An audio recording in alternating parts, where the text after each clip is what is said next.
¿Cómo hacer para que los colombianos que viven en la informalidad, más de la mitad de la población del país, puedan quedarse en sus casas durante la cuarentena? Si nos rebuscamos, no comemos, y si no nos mata la enfermedad, nos mata el hambre.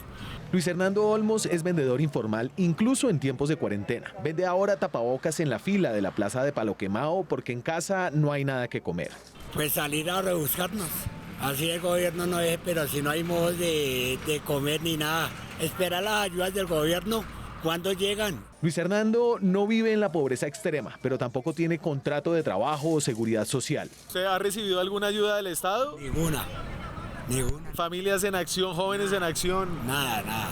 Nosotros no recibimos ninguna ayuda. Es de los millones de colombianos vulnerables que no están en los programas de asistencia del Estado. Por eso, por ejemplo, los giros adicionales de Familias en Acción que se hicieron en medio de la emergencia nacional no lo ayudaron. Ahora que la cuarentena se extendió, asistir a quienes no tienen ingresos, pero tampoco están en los programas estatales, es el mayor reto para los gobiernos en el propósito de contener la epidemia. Hoy el gobierno nacional empezó a hacer el giro de plata más grande de la historia del país, el llamado ingreso solidario, 160.000 pesos a 3 millones de hogares. En total serán cerca de 500.000 millones de pesos en este primer envío, más de la mitad de lo que costó el puente Pumarejo de Barranquilla, por ejemplo. ¿Cuál es la historia detrás de este giro solidario para 3 millones de hogares colombianos? Empieza aquí, en el Departamento Nacional de Planeación, en el centro de Bogotá, donde en las últimas 3 semanas cientos de técnicos teletrabajando armaron la base de datos más grande del país sobre nosotros, sobre los colombianos. Daniel Gómez es el subdirector del DNP, ha sido uno de los piñones principales de todo este engranaje que incluye al Ministerio de Hacienda y al DPS. Empezamos a ver, bueno, ¿qué hacemos, cierto?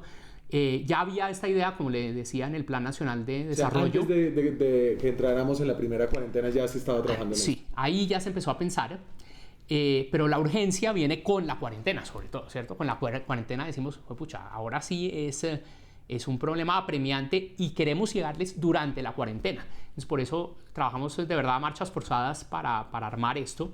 Llegar a 3 millones de hogares es... en tan poquito tiempo, es realmente increíble. Para darle una idea, pues Familias en Acción llegó como a 1 millón de hogares en 10 años, pero obviamente estamos pues trabajando sobre toda esa experiencia. Armar la base de datos fue solo el primer paso. Aquí el SISBEN, el Sistema de Identificación y Clasificación de Potenciales Beneficiarios para Programas Sociales, fue pieza clave. ¿Qué tiene SISBEN 4? SISBEN 4 es un modelo que es una regresión cuantílica para estimar la capacidad de generación de ingresos, que busca predecir el nivel de ingresos que puede generar una persona con diferentes características, un hogar con diferentes características, son 41 variables demográficas, de educación, del mercado laboral, si son ocupados, si son independientes, si son asalariados, si son lo de educación, qué nivel de educación tiene, ¿cierto? Entonces, es decir, la encuesta no se hace a partir de lo que yo digo que me gano y simplemente ahí ya quedó clasificado, sino que se miran y se cruzan otras variables. Exactamente, entonces ahí no es tan fácil de manipular. Esta encuesta enorme, que va por su 4ª versión, el SISBEN 4, es administrada por los alcaldes, pero en su última versión se hizo con una aplicación que deja datos de georreferenciación y permite cruces complejos. Lo que hicimos fue complementarla con una base maestra, armar una base maestra con SISBEN 3, la última actualización, para llegar a 39 millones de colombianos. Después vinieron los cruces. Después de haber armado como esta base del SISBEN, lo que hicimos fue cruzarla con los registros de Familias en Acción, de Jóvenes en Acción, de Colombia Mayor, del ICBF. También juntamos muchos registros locales, entonces, de entidades territoriales. Les pedimos sus registros de sus informales, le pedimos, por ejemplo, Artesanías de Colombia nos pasó su base de 30.000 artesanos, que también la cruzamos acá. Entonces creamos una base para identificar quienes no tenían nada, ¿cierto? Entonces no tenían ninguno de los programas ni devolución del IVA que lanzamos la semana pasada. El gran reto del ingreso solidario es llegar a gente a la que el Estado aún no había llegado. No solo llegar a pobres y pobres moderados, pobres extremos y moderados, sino llegar hasta C5, llegamos.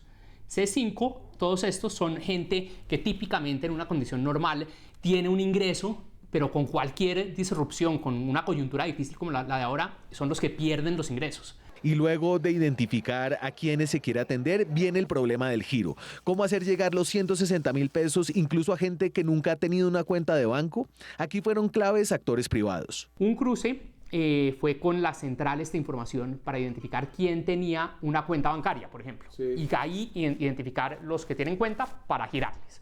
Y los que no tienen cuenta, entonces lo cruzamos con Asomóvil y los operadores móviles para identificar el número de teléfono y poderles enviar un mensaje de texto para que se bancaricen con DaviPlata, con Nequi, con billeteras digitales. Hoy se hizo el primer disparo del ingreso solidario a más de 1 millón de hogares. ¿Usted me dejaría buscarlo a ver si usted está en esta lista de ayudas del gobierno? No está. Nosotros los pobres no salimos en eso. Si bien el ingreso solidario es un ejercicio de una magnitud sin precedentes, está aún lejos del tamaño necesario para subsanar las enormes desigualdades que hay entre colombianos.